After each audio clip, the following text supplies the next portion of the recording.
Día después de las elecciones, día de resaca, algunos dirán, algunos celebran, otros sacan cálculos, algunos incluso aspiran a que haya el recuento de algunas urnas, de los resultados muy estrechos, pero ¿qué ha pasado en La Moneda?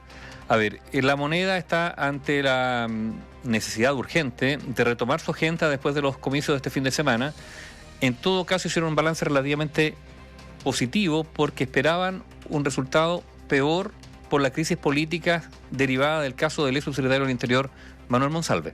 De todas formas, La Moneda sigue con el desafío de destrabar esta polémica, idealmente cerrarla y sacar adelante sus reformas con un eventual futuro nuevo gabinete ministerial y además la segunda vuelta de gobernadores, que para muchos será ahora sí que sí un plebiscito a la ejecución, al trabajo del Ejecutivo. Vamos a La Moneda, revisemos las reflexiones de hoy con Daniela Ruiz-Tagle. Hola Daniela, buenas tardes. Muy buenas tardes, el día siguiente de estos comicios, y yo quiero que ustedes de inmediato escuchen lo que está pasando acá en el Palacio de la Moneda. Habla la vocera de gobierno Camila Vallejo, le hacen preguntas, la escuchamos. Sanciones independientemente del poder que ejerzan las personas involucradas, ¿no? Como siendo autoridades o no. En el fondo, la justicia tiene que aplicar con igualdad, garantizando igualdad ante la ley, independientemente de los cargos de las personas que investigue. Y eso es el foco de nuestro gobierno y lo que podemos decir. Respecto a lo otro, el CERVEL ya se pronunció. Pero no hay una reflexión respecto a que finalmente igual están accediendo a cargos importantes pese a estos antecedentes. Es que la justicia tiene una tarea que hacer, ¿no? Está en proceso de investigación de muchas personas asociadas a casos de distinta gravedad y lo que tiene que resolver la justicia finalmente, después de los procesos de formalización, es la culpabilidad o no de esas personas, ¿no? Y eso es lo importante, eso es lo que nos interesa a nosotros. Puede ser una reflexión a futuro, una reflexión en el Parlamento que se hace para enfrentar futuras candidaturas que estén en ese escenario, pero por lo pronto nosotros tenemos un Estado de Derecho y frente a personas que están siendo investigadas y formalizadas, lo que la justicia tiene que resolver al final del día, independientemente de los cargos que ostenten, es que va a aplicar con total rigurosidad la ley y las condenas correspondientes a las gravedades de los hechos que se han denunciado. ¿Cómo está, ministra? Buen día. Buen día.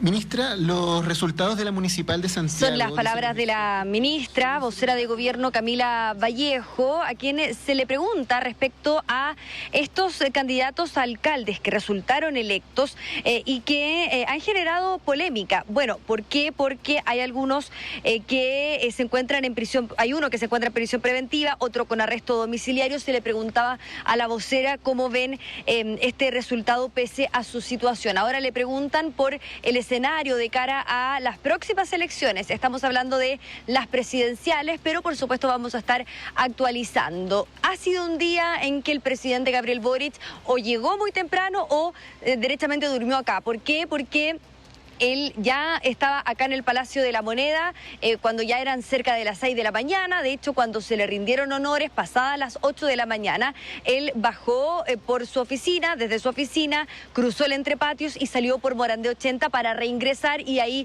que se realice entonces estos honores que le rinde la Guardia de Palacio. Cerca de las 9 de la mañana, el mandatario encabezó el Comité Político de Ministros, en donde participaron secretarios de Estado como la jefa del gabinete, la ministra del Interior, Carolina Toá, así como la ministra vocera de gobierno, Camila Vallejo, quien esta jornada, de hecho hace pocos minutos, se mostraba optimista respecto al proceso electoral que se vivió la jornada de ayer. Dice, la unidad del progresismo tuvo un buen desempeño, se lograron importantes triunfos a lo largo de Chile. Todo esto respecto al sector político que representa el Ejecutivo. La alianza de gobierno dice que acá Chile ha mostrado su diversidad y que también el progresismo sigue siendo potente con un triunfo en regiones y comunas clave, más allá de las lecturas que se han realizado por parte de distintos analistas políticos en el gobierno. Son optimistas. ¿Por qué? Porque ellos pensaban que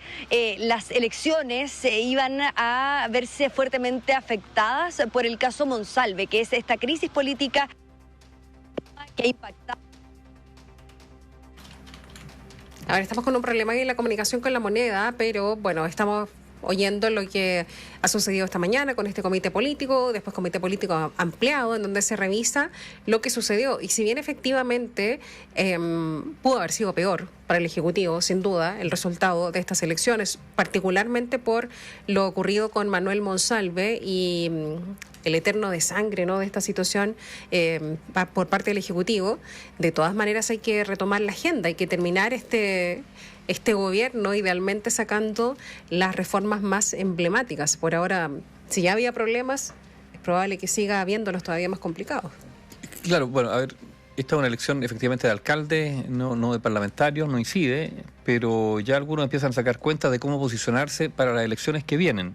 Y por lo tanto la oposición tendrá que definir qué tipo de oposición será, particularmente en relación a algunas reformas que pueden convertirse en temas electorales de la presidencial y parlamentaria, de campaña, y por lo tanto el posicionamiento hoy día respecto a esas reformas pueden ser un insumo para las campañas que vienen. Y ahí pueden haber, digamos, distancias que se marquen. Se ve difícil, Dani, retomar la agenda entonces, ¿no? Se ve difícil retomar la agenda, pero desde el Ejecutivo ya han señalado que tienen ciertas ambiciones. Por ejemplo, esta semana, en estos 3 días de Congreso Nacional, se busca que avance, por ejemplo, el proyecto de inteligencia económica, reglas del uso de la fuerza, funerales narco. Por otro lado, está la seguridad social, en donde se esperan avances en la reforma previsional, y también está el tema de la gestión. Se van a realizar nuevas viviendas. Es en ese contexto, Katy Nivaldo, en donde La Moneda quiere dejar atrás la crisis política derivada del caso Monsalve. Esto en el marco de los nuevos antecedentes que se habían ido conociendo.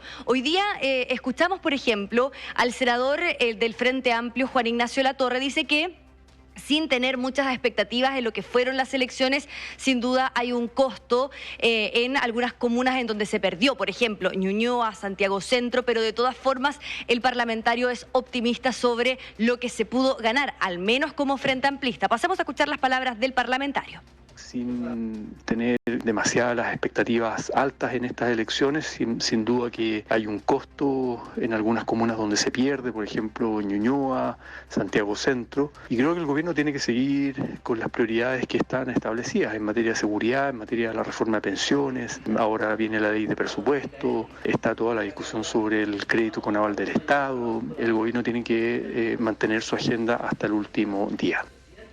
El diputado socialista Tomás de Rementería indicó que el resultado no es el más positivo, se baja en el número de comunas, por ejemplo, pero también se parte de una cifra bastante alta en la elección anterior. Pero acá la pregunta es, ¿cómo afecta el tema del caso Monsalve? ¿Hay un alivio, hay un respiro porque pensaban que era peor? Bueno, lo que dijo el diputado es que el caso Monsalve, la gente supo separarlo y que eso se vio reflejado el día de ayer en los resultados de los comicios. Creo que si bien el resultado no es el más positivo, se baja, pero también partíamos de una cifra bastante alta en la elección anterior. Creo que el caso Monsalve la gente supo separarlo. Obviamente yo creo que puede haber tenido algún efecto a nivel de concejales y cores, pero en materia de alcalde y gobernadores creo que la gente supo separarlo totalmente de la gestión que han tenido los gobiernos regionales y comunales.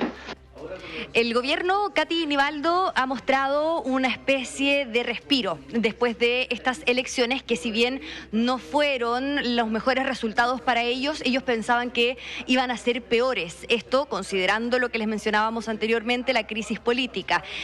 De todas formas, va a haber un cambio de gabinete. Este cambio de gabinete, recordemos que se había hablado la semana pasada, iba a tocar al comité político. Esto todavía está en veremos. Hoy se le preguntó respecto a este tema a la vocera y ella dice, hay algo que es obvio, y que es que el 15 de noviembre, si hay autoridades que quieran ser candidatos para el próximo año, tienen que los partidos señalar la fecha para que estos nombres salgan de sus cargos y así ya comenzar a fichar nuevos nombres. Ella dice, la vocera dice, o hace una especie de llamado acá a los distintos partidos, dice que acá se entiende que los partidos comprenden ese plazo legal, que es para que ellos renuncien y que antes del cumplimiento de esa fecha, que es el 15 de noviembre, estén los nombres sobre la mesa. Ahora, quedan pocos días, el presidente Boric va a viajar el 14 de noviembre a Lima para participar de la APEC, entonces ya se van reduciendo los días para que se realice este ajuste que para algunos tiene que ser total, para otros tiene que tocar el comité político y para otros tiene que ser simplemente un reajuste. Ya, y las caras, o sea, estaban más distendidas de lo que se esperaba en un momento, ¿no? Sí, estaban distendidas. Ayer, de hecho, nosotros preguntábamos y decían, mientras todavía estaban conociendo los resultados, decían, estamos entretenidos. Estamos viendo qué está pasando, cómo lo vamos a hacer, cómo vamos a hacer la bajada. Y efectivamente el presidente salió con su comité político para mostrar unidad con todos los partidos. Faltó el ministro de Hacienda, Mario Marcel, y después se sumaron a una fotografía los alcaldes oficialistas electos, incluso Matías Toledo, que no fue por el oficialismo, pero que de todas formas la Moneda trató de acaparar y traer acá al Palacio de Gobierno. Son señales, de todas formas el presidente el día de ayer decía que acá se vuelve al centro y por ende se descarta ya lo que ha sido esta teoría del péndulo. Ustedes recordarán lo que pasó en el primer proceso electoral de la Convención Constitucional, en donde sectores de izquierda, bien radical, fueron electos. Después, en el segundo proceso constitucional, el Partido Republicano fue mayoritariamente electo y ahora acá la teoría del gobierno es que se termina con el péndulo y se va al centro y que esto es positivo porque no se le habla a grupos, sino que a mayorías. Ese es lo que dicen ellos. Por lo tanto, el propio gobierno reconoce que deja de pretender, porque el gobierno o buena parte de las fuerzas de gobierno son las que se inclinaron, digamos, por polarizar al electorado, digamos, por llevar al electorado hacia un extremo bien marcado hacia un sector y por lo tanto se da cuenta de que tal vez eso fue un error, ¿o no? Y que se ha visto en este marcado 30%, ahora 25%. Claro, era bajó después del manejo mal evaluado por la ciudadanía. Ahora, solo para hacer el análisis de la fotografía que tú nos comentas de anoche, ¿no? Del presidente con los ministros de su comité político, con alcaldes y alcaldesas electos y reelectos. Había un guiño en el que reparábamos en la mañana la mayoría de mujeres, ¿no? Particularmente la imagen en donde él aparece haciendo esa locución y está flanqueado por la ministra Janet Jara, la ministra Carolina Toá, la ministra Camila Vallejo y la ministra Antonia Orellana. Hemos sabido que particularmente estas últimas tres han tenido discusiones o tuvieron discusiones en el marco del caso Monsalve, algunas de ellas que quedaron en evidencia, que muchos pudieron constatar, a eso me refiero, y por lo tanto de alguna forma ahí hay un guiño, ¿no? Una idea de cerrar por lo menos desde ese punto de vista esa polémica, digo desde ahí porque hay otros temas en que no se puede cerrar porque todavía ni siquiera hay una formalización. Así es, este intento de fotografía de unidad que trata de mostrar el presidente. Y mayoría mujeres. De la República, y mayoría mujeres. De hecho, en este comité político no estaba el ministro Marcel. Ya. No se sabe por qué. No lo hemos visto últimamente. O sea, ha tenido actividades, pero ha estado con un rol bastante al margen. Ahora, claro, después del escándalo o el caso Monsalve, el gobierno, claro, se arropa con mujeres a pesar, digamos, de la contradicción entre su discurso en relación al feminismo y la reacción que tuvo con el caso Monsalve, esta dilación. Esto de creerle efectivamente a Monsalve su versión por un buen rato, incluso el presidente de la República una semana después dice le creyó a la víctima, bueno, porque aparentemente durante a lo menos 5 o 6 días no le creyó a la víctima, ¿no? No darle solo el beneficio de la duda, sino que además otorgarle ciertos otros privilegios, de los que hemos hablado ya profusamente. A propósito de eso no hay ninguna novedad, ¿no? No que sepamos. Sabemos que el ex subsecretario todavía no rompe el silencio. Gracias, Dani. Buenas tardes. Chao.